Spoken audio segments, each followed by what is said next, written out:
అవిశ్వాసం అంశంపై ముఖ్యమంత్రి కిరణ్ కుమార్ రెడ్డి ఓ అడుగు ముందుకేయాలని నిర్ణయించారు. ఈ విషయంలో విపక్షాలకు ఛాన్స్ ఇచ్చే కన్నా ప్రభుత్వమే విశ్వాసం కోరాలన్నది ఆయన ఆలోచన. దీనికోసం ఈ నెల 6న అసెంబ్లీని ప్రత్యేకంగా సమావేశపరచనున్నారు.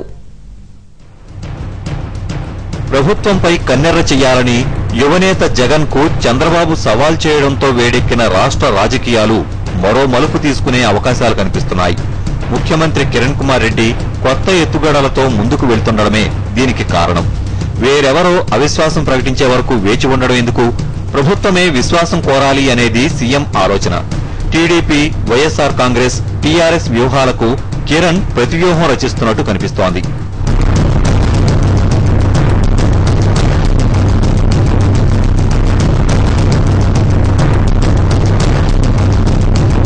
బుధవారం గవర్నర్ నరసింహన్తో భేటీ అయిన ముఖ్యమంత్రి కిరణ్ కుమార్ రెడ్డి వీటిపై ప్రత్యేకంగా చర్చించారు. రాత్రి అందుబాటులో ఉన్న మంత్రులతోనూ సమీక్షించారు. ప్రభుత్వమే విశ్వాసం కోరితే ఒక దెబ్బకు 2 పిట్టలన్నట్టు తోకజాడించే జగన్ ఎమ్మెల్యేలపై వేటు పడుతుందనేది ప్రభుత్వం ఆలోచన. పైగా మరో ఏడాది వరకు అవిశ్వాసం ఊసే ఉండదు. అధికార పక్షం విప్ జారీ చేయడం ద్వారా దీనిని ధిక్కరించే వారిపై అనర్హత వేటు పడుతుంది. అందువల్ల జగన్ వర్గం ఎమ్మెల్యేలు తప్పనిసరిగా ప్రభుత్వానికి మద్దతిస్తారని అనుకుంటున్నారు.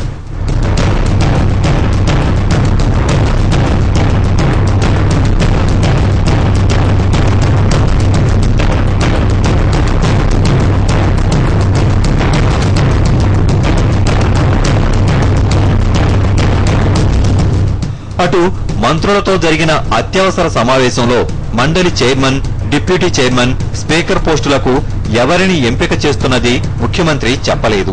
దీనిపై పెద్దగా చర్చ జరగలేదు. నాదెండ్ల మనోహర్ కు స్పీకర్ గా పదోన్నతి, మండలిలో చక్రపాణి, మహమ్మద్ జానీలకు మళ్లీ అవకాశం వస్తుందని మంత్రులు అనుకుంటున్నారు.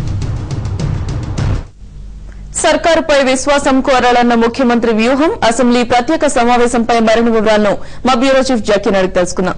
జకీ, చెప్పండి, అసెంబ్లీ ప్రత్యేక సమావేశం వివరాలేంటి? మన 4వ తేదీ కానీ లేదా 6వ తేదీ కానీ అసెంబ్లీ ప్రత్యేక సమావేశం జరగబోతుంది.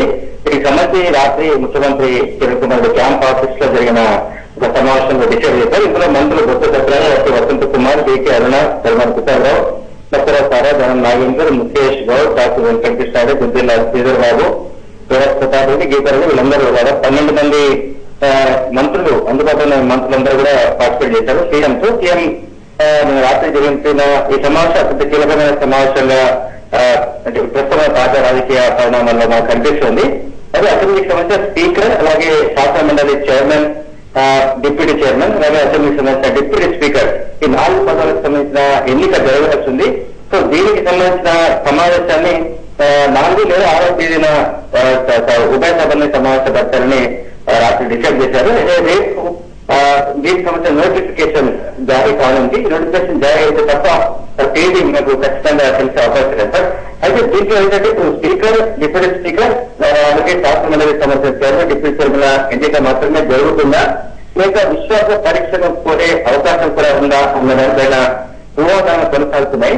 అయితే ఇప్పటికీ మనకున్న ఇన్ఫర్మేషన్ ప్రకారం గతంలో విశ్వాస పరీక్ష కూడా బల పరీక్ష కూడా ముఖ్యమంత్రి కిరణ్ కుమార్ రెడ్డి కాంగ్రెస్ ప్రభుత్వం వెనుకాడే అవకాశం లేదని మనకు కనిపిస్తుంది. అయితే ఇక్కడ ఉన్న ఒక చిన్న సమస్య ఏంటంటే, మామూలుగా అయితే సంప్రదాయ ప్రకారం గవర్నర్కి ఎవరైనా ఫిర్యాదు చేయడం కానీ, గవర్నర్కి ఎవరైనా అధికార పక్షానికి సంబంధించిన కొంతమంది ఎమ్మెల్యేలు వెళ్లి తమకు ఈ ప్రభుత్వం విశ్వాసం లేదనో, తాము ప్రభుత్వానికి మద్దతు ఇవ్వడం లేదని చెప్పినప్పుడు గవర్నర్ ఈ ప్రభుత్వం మైనారిటీలో తగ్గిపోయిందని భావించినప్పుడు ఆ ప్రకారం అసెంబ్లీలో బల నియంత్రణ చేసుకోవాల్సిందిగా ముఖ్యమంత్రిని కోరుతారు. ఆ విధంగా ప్రభుత్వం అసెంబ్లీలో బల నియంత్రణకు ప్రవేశపెడుతుంది. దానిపై చర్చ జరుగుతుంది. అయితే కేవలం ఒక్కరోజు సమావేశం పెట్టినప్పుడు నిజంగానే ఇటువంటి అంటే విశ్వాస పరీక్షకు బల నియంత్రణకు అవకాశం ఉందా లేదా అన్న దానిపైన చర్చల మధ్యలో కొనసాగుతుంది. దీనికి సంబంధించి క్లారిటీ రావాల్సింది.